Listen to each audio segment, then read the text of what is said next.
Mereka kembar tapi tidak mirip. Si adik pintar yang pintar disayangi oleh orang tuanya. Tetapi si kakak lagi sangat jelek, jadi keluarganya membencinya. Setelah tumbuh dewasa, adik perempuan itu dikejar oleh banyak siswa laki-laki. Sebaliknya, kakak perempuan adalah babi di pikiran para lelaki, tidak diperlakukan seperti seorang gadis. Tapi perasaan kedua saudara perempuan itu sedekat satu. Bahkan saat kencan buta, Haruko ingin membawa kakak bersamanya. Selanjutnya, siapapun yang ingin berkencan dengannya harus memastikan satu syarat.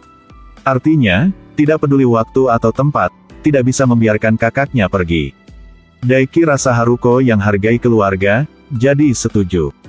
Dengan sangat cepat, keduanya mengkonfirmasi hubungan mereka. Tapi gambar kencan mereka itu lagi aneh sedikit. Tapi Daiki tidak memperhatikan hal kecil ini. Tidak lama kemudian, ketiganya pindah bersama. Selama periode waktu mereka hidup, mereka menyadari bahwa satu sama lain sangat luar biasa. Jadi hanya 3 bulan kemudian, keduanya memasuki garis pernikahan. Sekejap mata 1 tahun telah berlalu. Daiki kini tidak hanya membeli rumah baru, tapi juga memiliki tabungan yang banyak. Tetapi hari itu, Haruko bertanya kepada suaminya, jika dia menjadi jelek, suaminya akan membencinya kan? Daiki dengar begitu lagi, hiburnya. Yang aku suka adalah kualitas batinnya, bukan penampilannya. Pada saat yang tepat dua kekasih penuh cinta. Kakak perempuan Hama tiba-tiba muncul di pintu.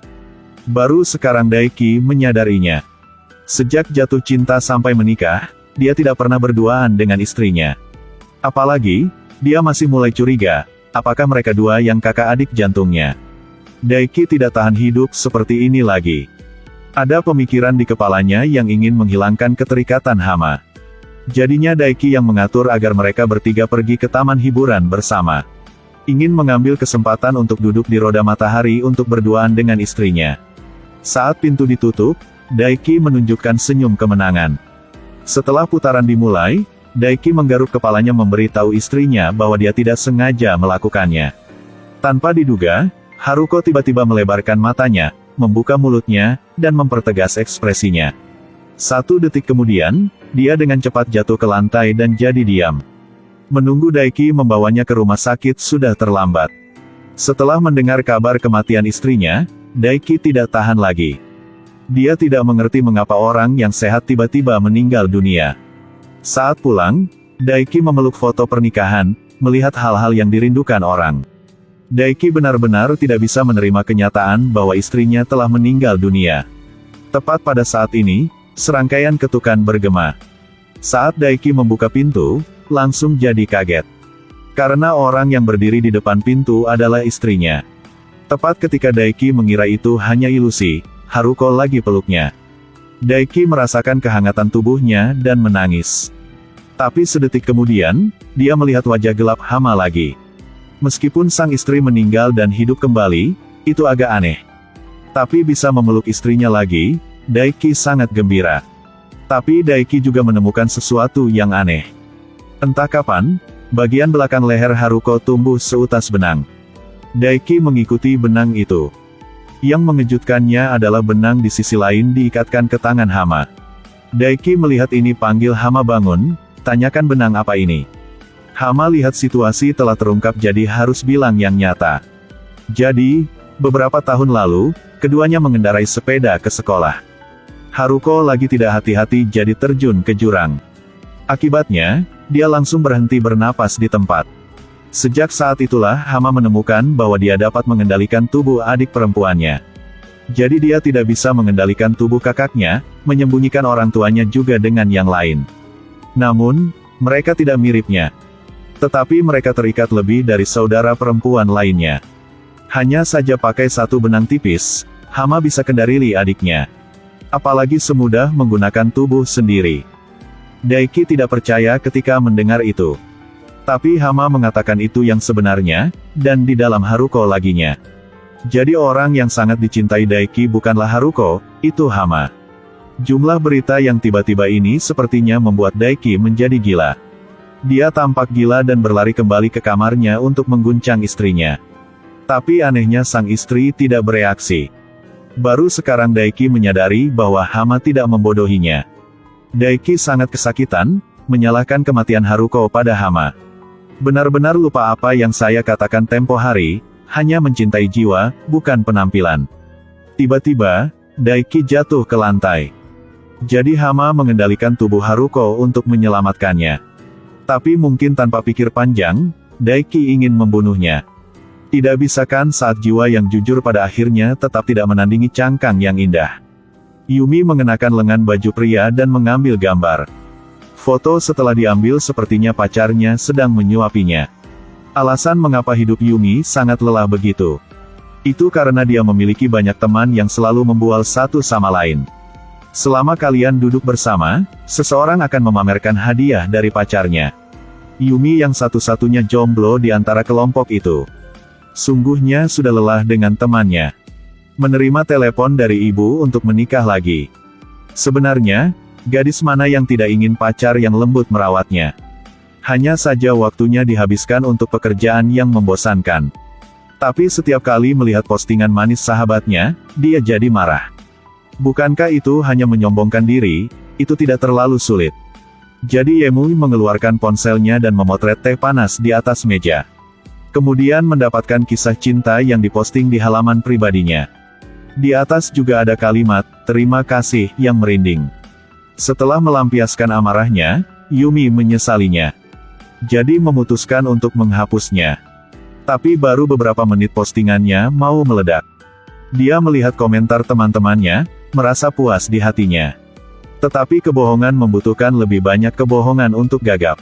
Tapi selalu hanya memotret makanan, sulit menghindari kecurigaan. Dan Yumi lagi pakai alasan hormati pacarnya untuk menutupi. Tetapi semakin dia berpura-pura merahasiakan, semakin penasaran teman-temannya. Tapi Yumi tidak bisa dapat pacar segeranya, hanya saja terus bohong.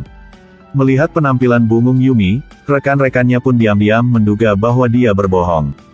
Tak disangka, ditertawakan oleh mereka, Yumi langsung marah. Jadi dia berjanji kepada mereka bahwa dia akan membawa pacarnya untuk menemui mereka suatu hari nanti. Tapi kata-kata yang sombong, Yumi pulang tidak tahu harus berbuat apa. Pada akhirnya Yumi memutuskan, jika tidak berhasil, katakan saja yang sebenarnya dan minta maaf kepada mereka.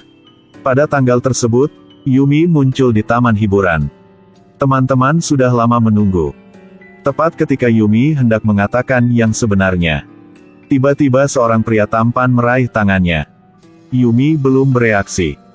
Dia mengambil inisiatif untuk memperkenalkan dirinya sebagai pacarnya. Lalu, Yumi segera ditarik ke samping olehnya. Meskipun dia tidak mengenal orang ini, bermain bersama itu menyenangkan.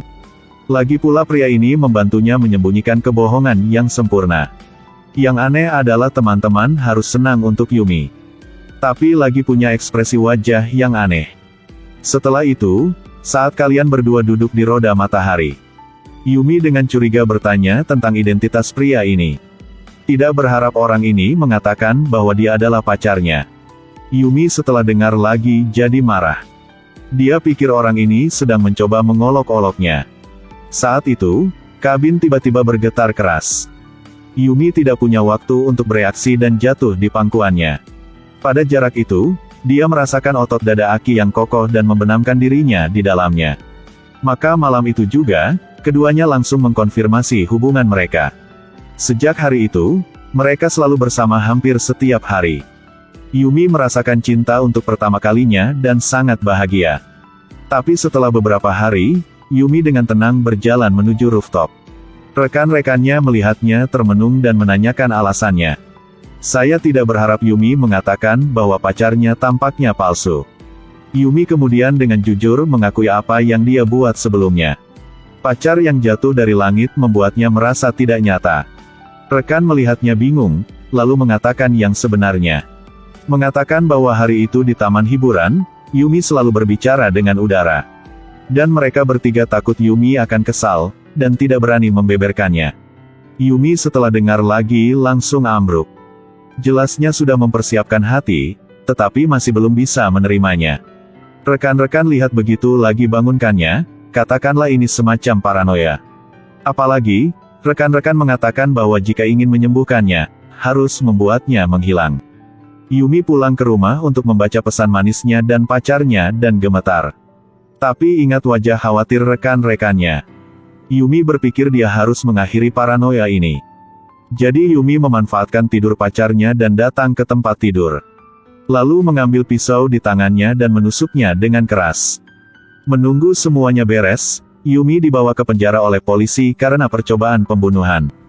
Polisi mengambil busur dan memberinya buku catatan pacarnya. Hanya saja bisa baca. Tanggal 18 Juni bertemu gadis itu di kafe. Sepertinya dia sedih tentang sesuatu, satu orang memesan 2 kali makan dan mengambil fotonya. Tanggal 24 Juni bertemu dengannya lagi. Apalagi, aku semakin penasaran dengannya. Aku mengikutinya, mengintip layar ponselnya. Jadi foto-foto itu diambil untuk berpura-pura punya pacar, yang juga lucu. Sepertinya dia terpaksa membawa pacarnya untuk menemui. Sepertinya akan terungkap besok. Jadi bantunya saja. Tanggal 3 Agustus aku juga pergi ke taman hiburan. Lihat tatapan canggungnya dari luar pintu. Mau tak mau aku berjalan mendekat dan mengaku sebagai pacarnya. Awalnya dimaksudkan untuk membantunya. Tapi hari demi hari, aku pikir aku telah jatuh cinta samanya. Saat Yumi selesai melihat buku harian itu, dia bilang itu tidak benar. Karena rekan-rekannya mengatakan itu adalah khayalan dirinya. Tanpa diduga, polisi bilang sama Yumi. Rekan-rekan bicara begitu karena mereka cemburu padanya. Jadi mereka bersekongkol untuk menipunya. Jadi pacarnya benar-benar ada. Namun, Yumi secara pribadi bunuh pria yang di matanya penuh bayangannya.